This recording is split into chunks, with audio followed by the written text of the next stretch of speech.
नंदू से हटकर स्वामी का ध्यान अपनी यात्रा पर चला गया। श्याम जी कृष्ण के साथ 2 सप्ताह बिताकर वे अजमेर से अहमदाबाद चले आए थे।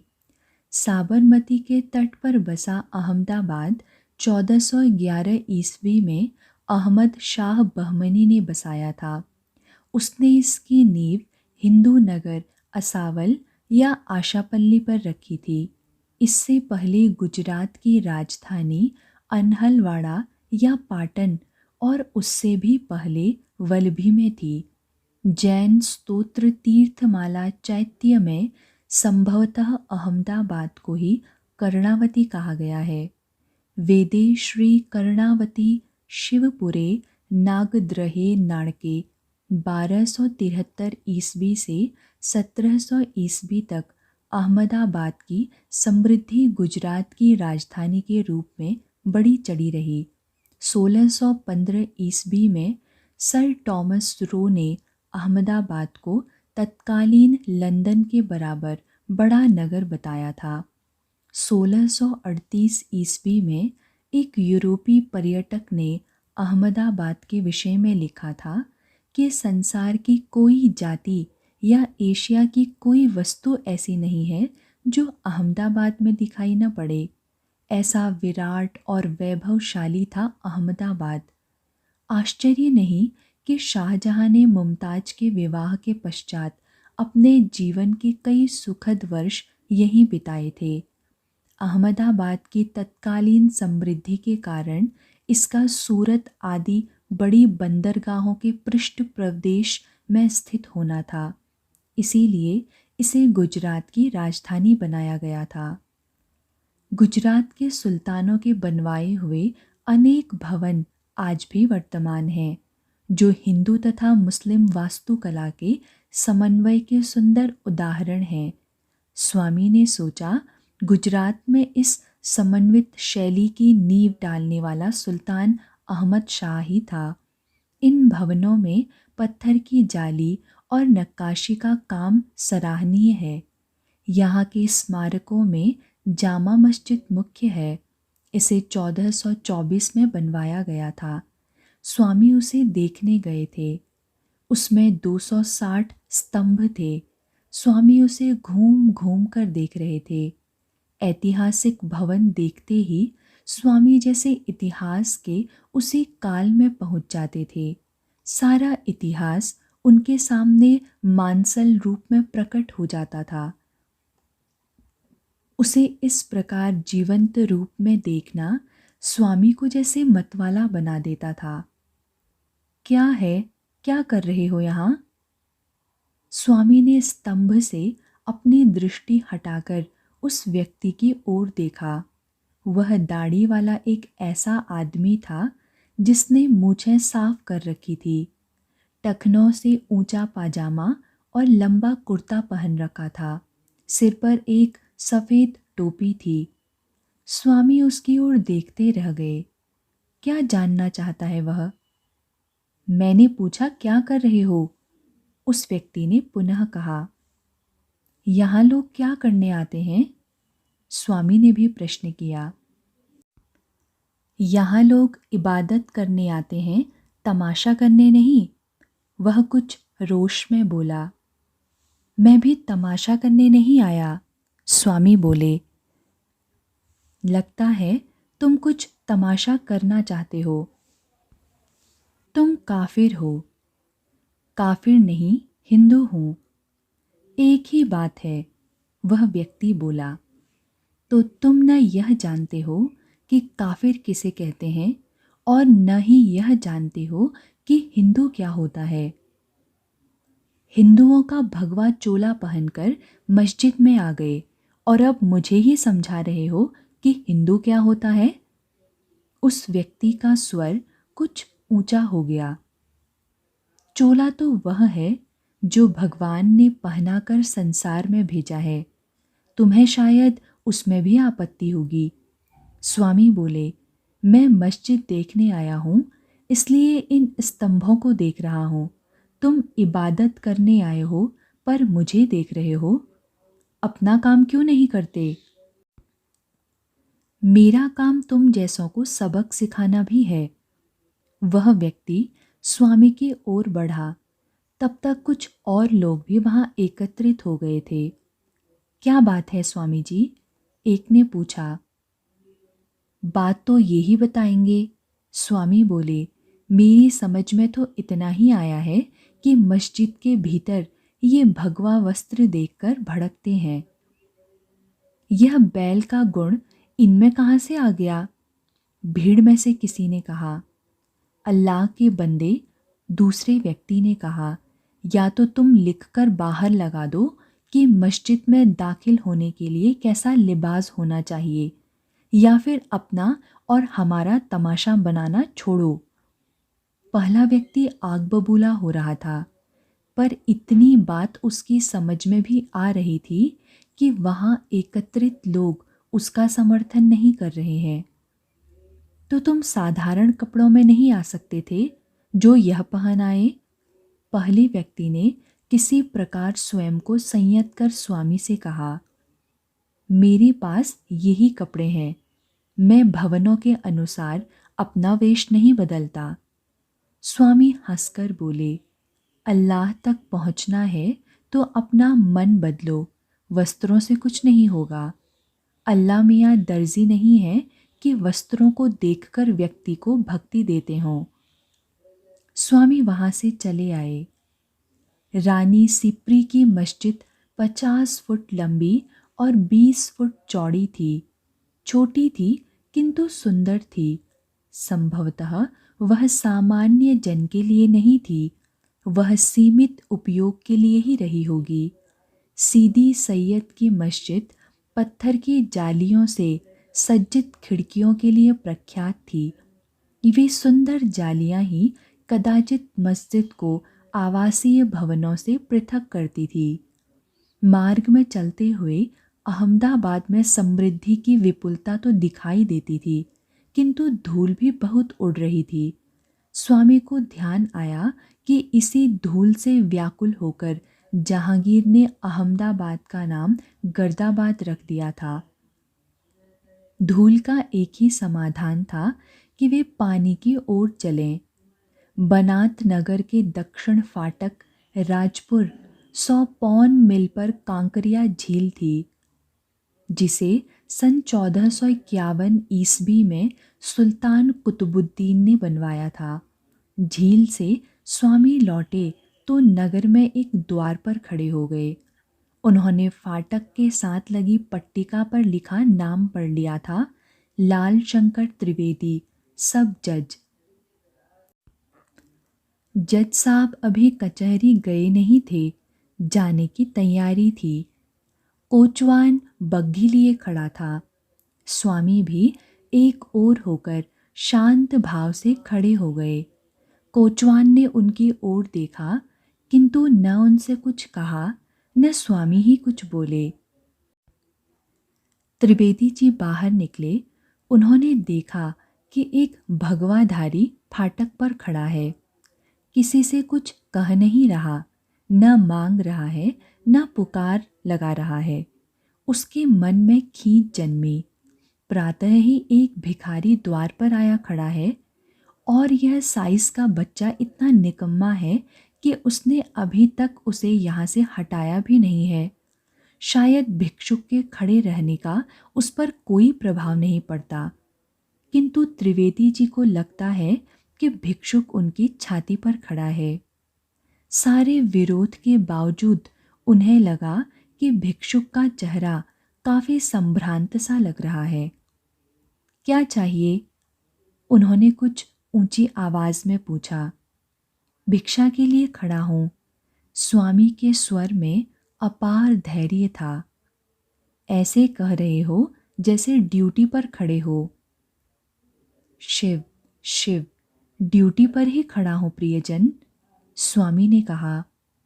त्रिवेदी जी उसके संबोधन से चौंके, किंतु उस प्रभाव को झटकते हुए बोले, भीख मांगना ड्यूटी है तुम्हारी?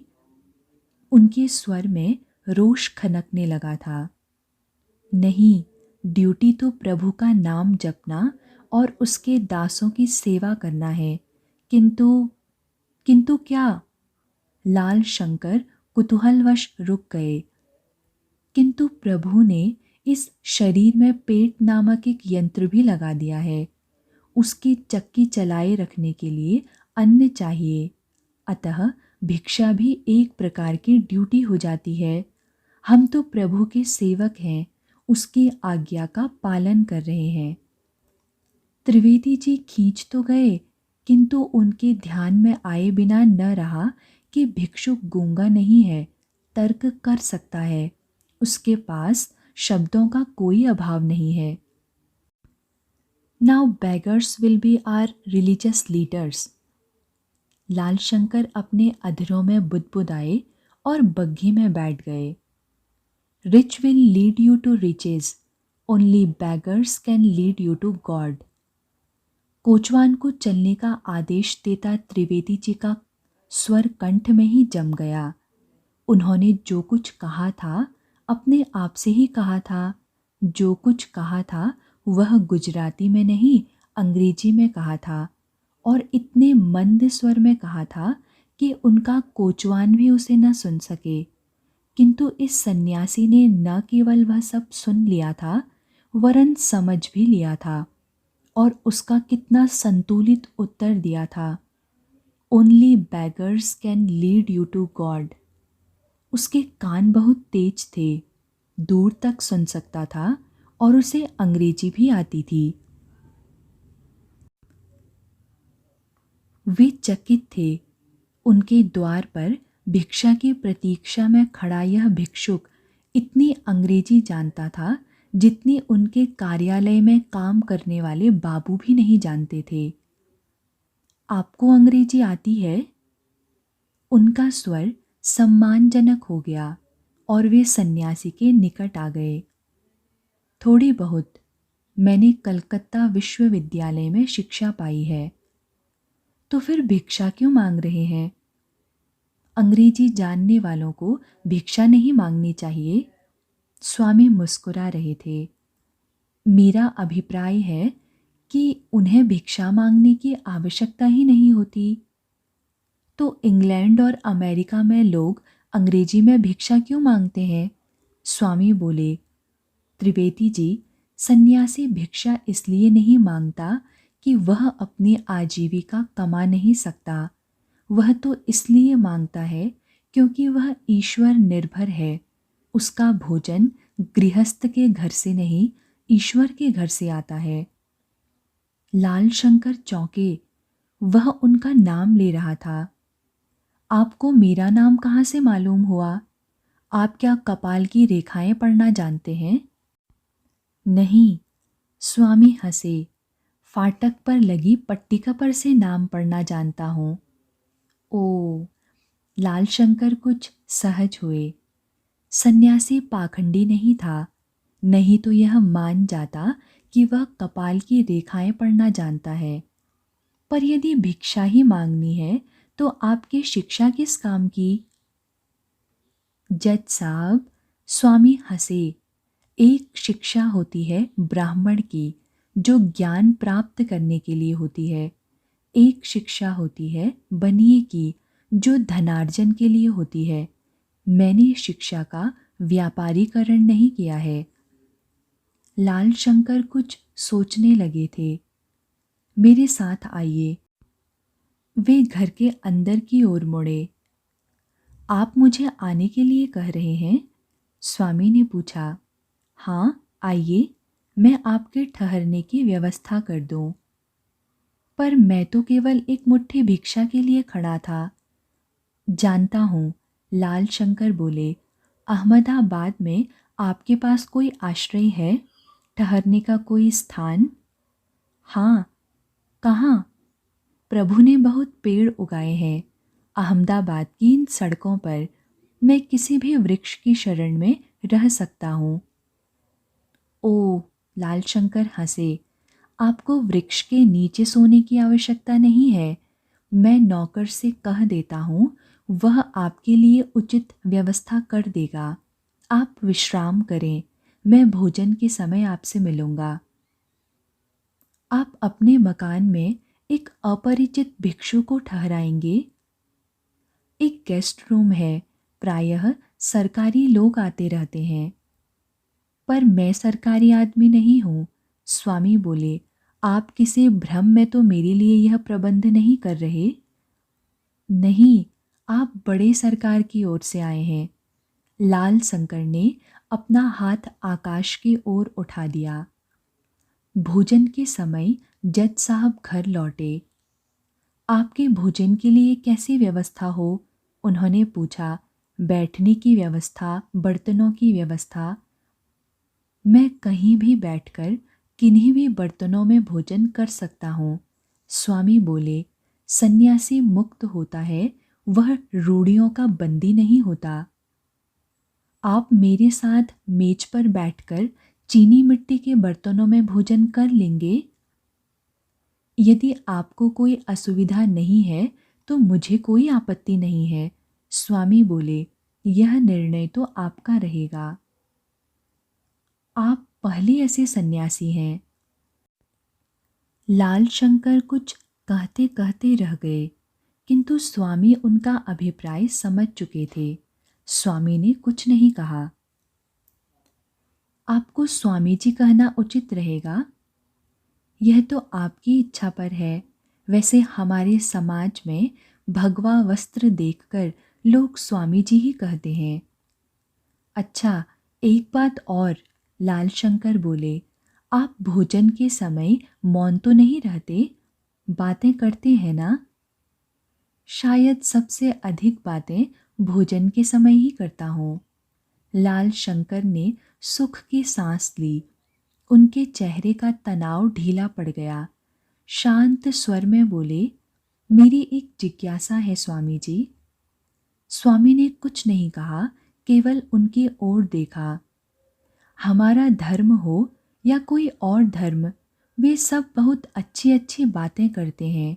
लाल शंकर बोले, पर वे अच्छी बातें संसार में दिखाई नहीं पड़ती। हम अपनी आँखों से देखे गए स्थूल सत्य को स्वीकार न कर एक अनदेखे अस्तित्व ईश्वर को खोजने क्यों चल पड़ते हैं? वैज्ञानिक किसी पदार्थ को उसके प्रकट रूप में स्वीकार न कर उसे माइक्रोस्कोप में देखने का प्रयत्न क्यों करता है? स्वामी ने प्रतिप्रश्न किया। क्यों वह उसे विभिन्न घोलों में घोलकर उसकी परख करता है? क्यों वह उसे तपाकर देखता है, अन्य पदार्थों से मिलाकर देखता है? प्रकट स्वरूप उसका वास्तविक स्वरूप नहीं है। लाल शंकर बोले, वह उसके वास्तविक रूप को खोजने का प्रयत्न करता है। आपने अपने प्रश्न का उत्तर स्वयं ही दे दिया। स्वामी बोले, अध्यात्म भी यह मानता है कि संसार का प्रकट रूप उसका वास्तविक रूप नहीं है। हम उसके वास्तविक रूप को खोजने का प्रयत्न करते हैं।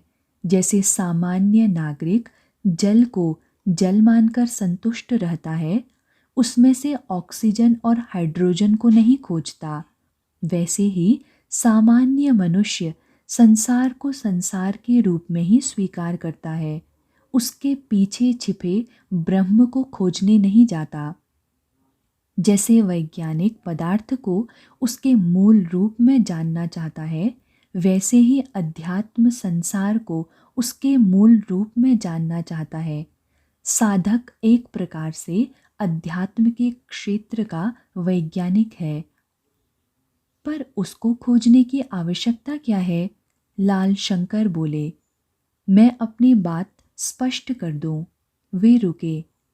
कुछ लोग यह मानते हैं कि संसार में अनेक प्रकार के भोग और सुख हैं, तो फिर हमें ऐसे ईश्वर की आवश्यकता ही क्या है जो हमें ये सारे भोग छोड़ देने को कहता है? उस ईश्वर को लेकर हम क्या करेंगे? मैं समझता हूँ कि जो लोग इस संसार और इसके सुखों से संतुष्ट हैं, प्रसन्न हैं, उन्हें ईश्वर की आवश्यकता वस्तुतः नहीं है। स्वामी बोले, मैं तो यहाँ यह मानने को प्रस्तुत हूँ कि कुछ लोग ईश्वर के निकट जाने से इसलिए डरते हैं कि ईश्वर के निकट जाने के प्रयत्न में उनका सारा सुख, आराम, भोग, धन संपत्ति सब कुछ छिन जाएगा। अतः वे ईश्वर से दूर भागते हैं। ईश्वर की कामना वह ही करता है जो सारे सांसारिक सुखों के होते हुए भी सुखी नहीं है। वह इंद्रिय सुख की वास्तविकता को जान गया है। इंद्रिय सुख की वास्तविकता क्या है स्वामी जी? यदि किसी से पूछा जाए कि वह किस लिए जीता है, तो उत्तर मिलेगा इंद्रियों के सुख, धन दौलत और ऐहिक पदार्थों के भोग के लिए। यदि उसे बताया जाए कि इनसे परे भी कोई वस्तु है, तो वह उसकी कल्पना भी नहीं करता, न ही कर सकता है। भावी जीवन के विषय में भी उसकी यही कामना है कि यह सुख भोग सतत बना रहे। स्वामी मुस्कुराए। उसे बड़ा दुख इस बात का है कि इसी लोक में वह सदा इस इंद्रिय सुख भोग में नहीं रह सकता और उसे यह लोक छोड़कर जाना पड़ेगा। पर वह मानता है कि चाहे जिस प्रकार भी हो, वह एक ऐसे स्थान में जाएगा जहाँ उसे यही इंद्रिय सुख पुनः प्राप्त होगा। वहाँ उसे यही सब इंद्रियां प्राप्त होंगी, यही सब सुख भोग मिलेंगे। पर वहाँ ये सब चीज़ें उच्च श्रेणी में होंगी और अधिक मात्रा में मिलेंगी। वह ईश्वर की पूजा करता भी है तो इसलिए करता है कि ईश्वर उसके इस उद्देश्य की पूर्ति का साधन है। उसके जीवन का लक्ष्य है इंद्रिय सुख भोग, और वह समझता है कि ईश्वर ही उसे अत्यधिक दीर्घ काल तक ये सुख भोग दे सकता है। इसी लोभ से वह ईश्वर की उपासना करता है। तो इसमें अनुचित क्या है? लाल शंकर ने पूछा। अनुचित? अरे यह तो मूर्खता है। स्वामी बोले, यदि सुख ईश्वर से ही मिलता है तो सुख से प्रेम न कर हम ईश्वर से ही प्रेम क्यों नहीं करते? स्वामी ने देखा लाल शंकर कुछ सोच में पड़ गए थे। इंद्रिय विषय भोग की मात्रा जितनी ही कम हो, मनुष्य का जीवन उतना ही उच्चतर होता है। स्वामी बोले, जब कुत्ता भोजन करता है तो उसे देखिए, भोजन करने में वैसा आनंद मनुष्य को कभी प्राप्त नहीं होता।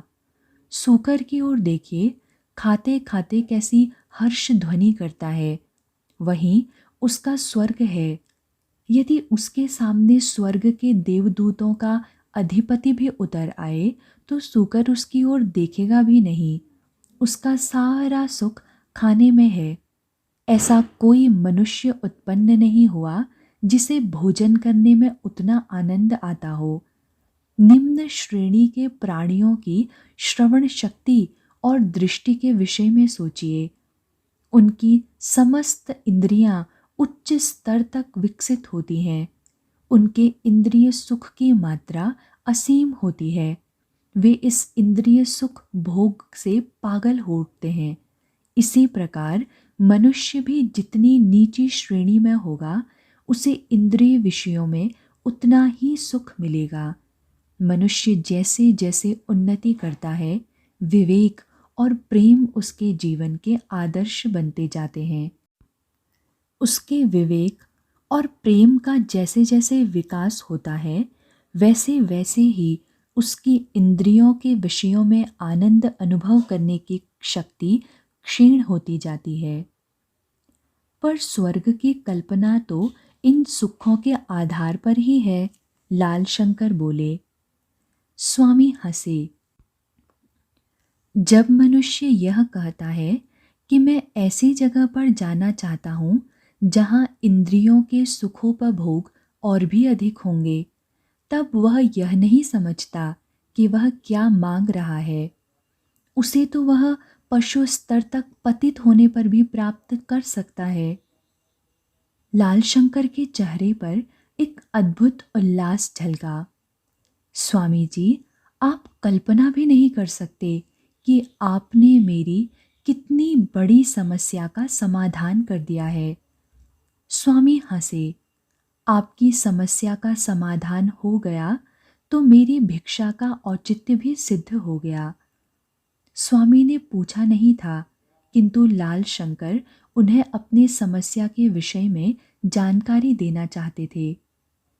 मैं कितनी ही बार सोचता था कि यदि हमें यह बताया जा रहा है कि हमारी आत्मा अपनी कामनाओं के अनुसार ही नया शरीर धारण करती है, तो कोई मनुष्य से पशु होना क्यों चाहेगा। वे बोले, आज मेरी समझ में आया कि किन किन सुखों के लिए मनुष्य कामना करता है। उन सुखों के लिए वह उन्हीं के अनुकूल इंद्रियां प्राप्त करता है और उन इंद्रियों के अनुकूल ही वह शरीर प्राप्त करता है और इस प्रकार वह उस शरीर के सुख और दुख भोगता है। अहमदाबाद से स्वामी काठियावाड़ क्षेत्र में बधवान की ओर चले थे। लाल शंकर की तनिक भी इच्छा नहीं थी कि वे उनका घर अथवा अहमदाबाद छोड़ें, पर स्वामी सदा के लिए उनके साथ तो नहीं रह सकते थे। यह तो स्वामी भी समझ रहे थे कि लाल शंकर के मन में अध्यात्म और ईश्वर संबंधी असंख्य जिज्ञासाएं थी। जब तक स्वामी वहाँ रहे वे उनसे निरंतर चर्चा करते रहे, किंतु ऐसी जिज्ञासाएं तो सहस्त्रों लोगों के मन में थी। स्वामी स्वयं को केवल लाल शंकर के लिए आरक्षित कैसे कर देते। जज साहब को यह भी चिंता थी कि स्वामी कहाँ जाएंगे, कहाँ रहेंगे, कहाँ खाएंगे। स्वामी ने उन्हें बहुत समझाया था कि वे पहली बार घर से बाहर नहीं निकल रहे हैं, वे तो परिव्राजक हैं।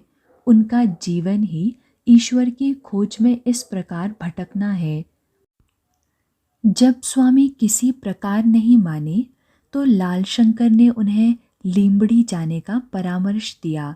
बोले, मैंने सुना है कि वहाँ के राजकुमार ठाकुर जसवंत सिंह अत्यंत धार्मिक पुरुष हैं। वे आपको अवश्य ही आश्रय देंगे। आप उन्हें जानते हैं क्या? स्वामी ने पूछा।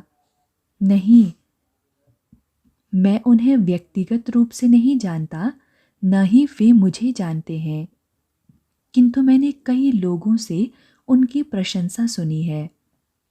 ठीक है, आवश्यकता होने पर चला जाऊंगा। बधवान में स्वामी को रणिक देवी के मंदिर ने बहुत आकृष्ट किया। मंदिर बहुत सुंदर था, किंतु उससे अधिक आकर्षक उसका इतिहास था।